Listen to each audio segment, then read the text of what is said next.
Komiti od bura marango weche mag keto mwandu odayo dho mane en jatend migao mar somo machon Dr. Fred Matiang'i ewi mibadhi moro mar omenda maromo milion 420 mane ogwenyore e kinde chako mbalariany mar Kenyatta University e piny Rwanda kod Tanzania.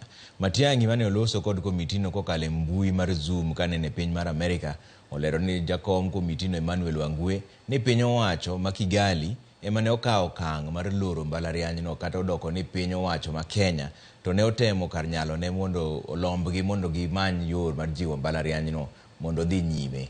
Komitino bende noketo jatend migao mar somo Ezekiel Mashogwe tago maliet ewi wach mar ni ng'eny mbalariany ma Thurka itayo gi jotelo ma kojolo kuom thuolo mokalo dweche 6.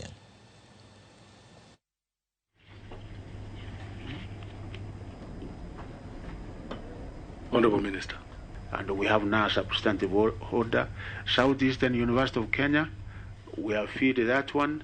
University of Kavianga, we have done. University of Eldoret, Dedan Kimathi University, Tharaka University, Karatina University, Jaramogi University of Science and Technology, Tom Mboya University, Technical University of Kenya, Pwani University, and Kisi University. Dr. Matiang'i, the committee requests your presence to clarify on the following issues. 1, the rationale behind the decision to close the campuses, considering money had already been spent. 2, the extent of consultation with the university management and other relevant stakeholders before making this decision.